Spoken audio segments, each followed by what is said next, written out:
Parenting might seem intuitive, but it's not. Hi, I'm Rebecca Brayton and welcome to WatchMojo.com, and today we're speaking with psychotherapist Alyson Schafer to find out how we should be parenting our children in the 21st century. First of all, could you just outline your premise in Honey, I Wrecked the Kids? I'm trying to explain to parents that there is a new style of parenting called democratic parenting, which is different than autocratic, which is how most of us were raised, kind of the Archie Bunker, scream and yell it, do it because I say so, and distinguishing it from where we kind of went as a society, which is we became incredibly permissive and let our kids walk all over us.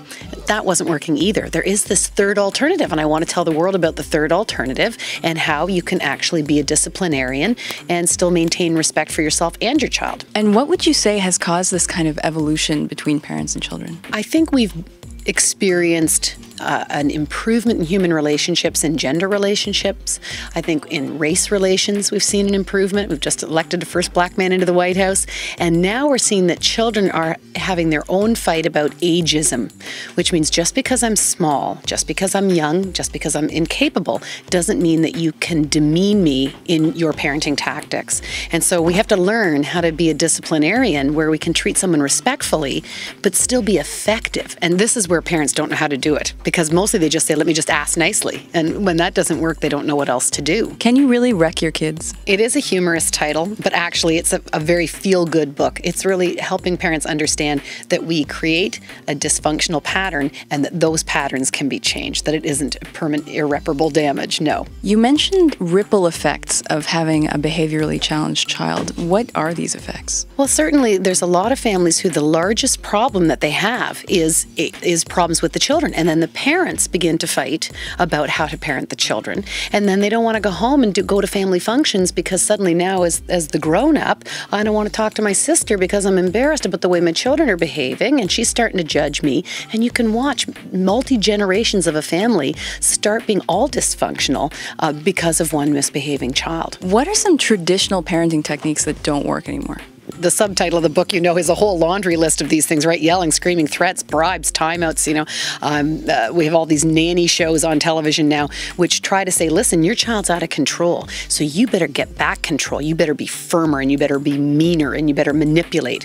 All of those have as a premise that you're going to have a subservient child. It's based on oppression. It's based on manipulation, and it's a control model. And I'm suggesting rather than having external control, that instead that we look for intrinsic motivation, that we want to win children's cooperation. And that's just fundamentally different. Things like logical consequences, natural consequences, co-joint problem solving.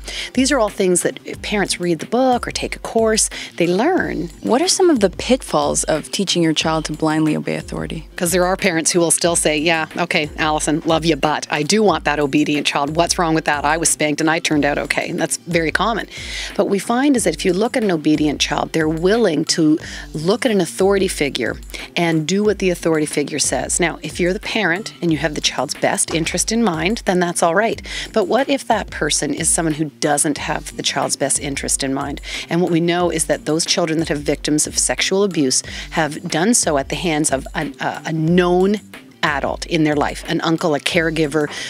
Those are the people that the child is now being obedient. And when they say, don't tell mommy, this is our little secret, that's when, see, now wouldn't you prefer to have a disobedient child, the one that says, hey, no, I'm going to go tell my mommy that is not okay? I noticed a list of bogus parenting phrases that we should be eliminating from our vocabulary. What might they be? Honestly, if you just walked around and recorded and wrote down the kinds of things that we say, they're almost all demeaning. It's amazing. So we don't really have really good constructive language for kids. But certainly one of the more common one is when parents will probe around, what were you thinking? What were you thinking when you did that? And the truth is, behavior from the child's perspective, it falls from their belief system, and it happens at a pre-conscious level. They don't know why they hit their brother. They don't know why they refuse to keep their room clean. They're not aware of it. So it's an unfair question to ask. Thank you very much. Thank you.